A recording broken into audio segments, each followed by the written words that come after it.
Assalamualaikum warahmatullahi wabarakatuh. Perkenalkan, nama saya Yuliana Fitri, NPM 1951010237, kelas C, Prodi Ekonomi Syariah, Fakultas Ekonomi dan Bisnis Islam.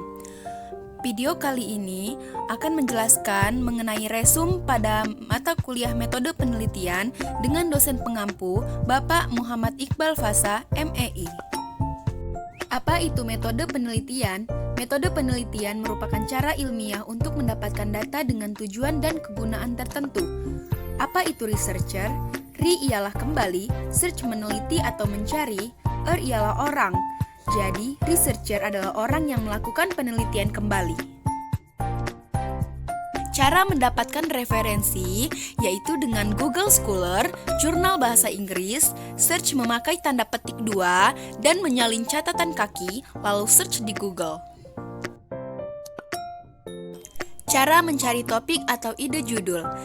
Yang pertama, dengan mengikuti webinar terbaru dan cek jurnal terbaru. Contohnya, cari jurnal Keluaran 2021, Jurnal Ekonomi Syariah 2021, Jurnal Keuangan dan Perbankan Syariah 2021.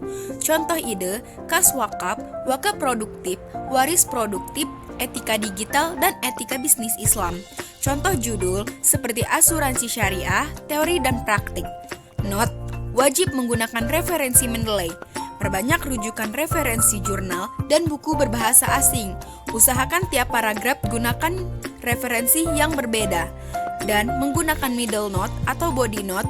Ukuran kertas A4, line spasi 1,15, ukuran kertas atas dan kiri 4 cm, kanan dan bawah 3 cm. Apa itu abstrak? Abstrak di dalam paper biasanya terdiri atas 250-350 kata. Yang kedua, memuat masalah, tujuan, metode yang digunakan hasil penelitian. Yang ketiga, di dalam skripsi biasanya abstrak dibuat dalam 1 halaman. Abstrak ditulis dalam bahasa Inggris dan juga di dalam bahasa Indonesia.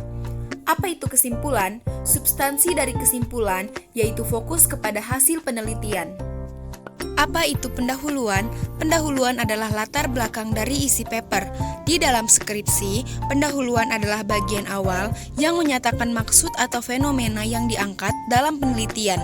Pendahuluan terletak pada bab 1 yang terdiri dari latar belakang masalah, rumusan masalah, tujuan masalah, sistematika pembahasan.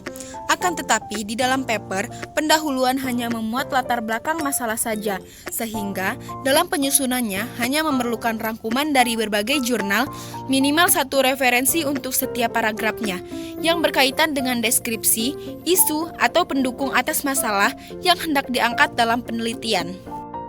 Perbedaan konsep dan pembahasan 1 dan 2. Dalam paper, konsep dan pembahasan 1 lebih bersifat umum, yaitu yang berkenaan dengan judul penelitian. Sebagai contoh, judul paper adalah Etika Perilaku Konsumsi Islami, Teori dan Praktek.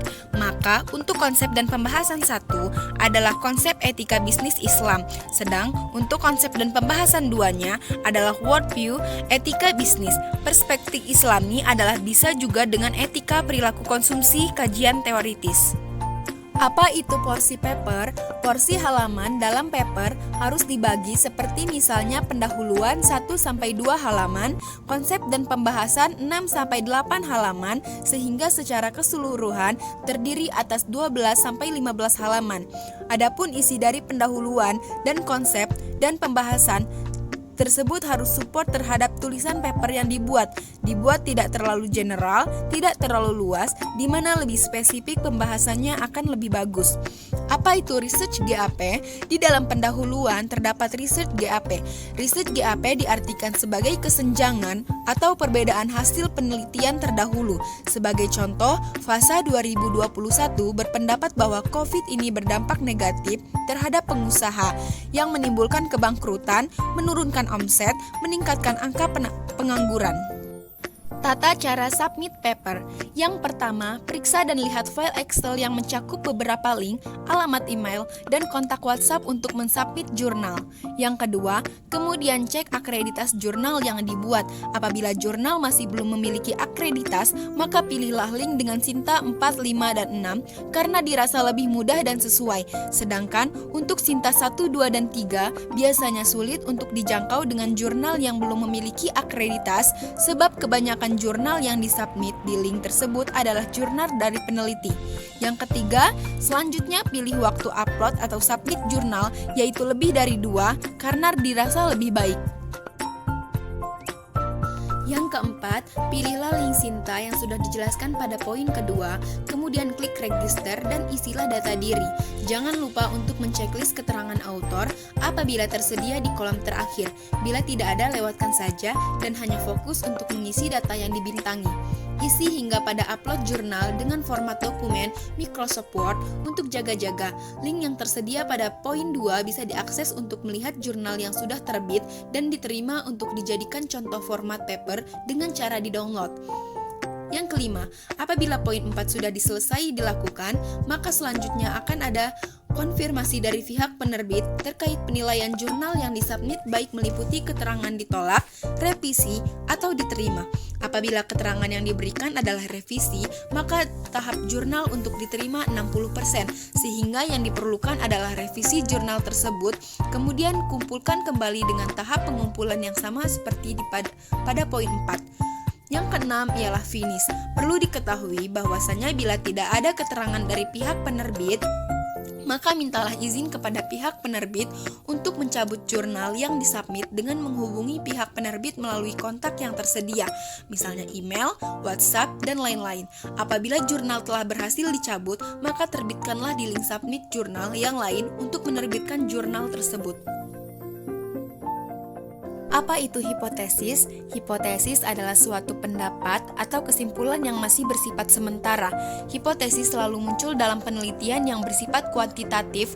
Adapun dalam sebuah hipotesis juga diharuskan menunjukkan adanya hubungan antara dua atau lebih variabel seperti misalnya X1 tingkat suku bunga dan Y pendapatan nasional. Dalam pengembangan hipotesis terdapat 4 item, yaitu yang pertama, teori dan konsep yang mendukung, hasil penelitian terdahulu yang mendukung, hasil penelitian terdahulu yang tidak mendukung, dan argumentasi dari penulis.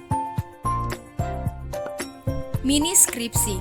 Mini skripsi biasanya memiliki bab yang terbilang lebih sedikit, semisal hanya terdiri atas 3 bab, pendahuluan, pembahasan, serta hasil dan kesimpulan. Selain itu, mini skripsi juga dapat berupa artikel, paper, ataupun jurnal.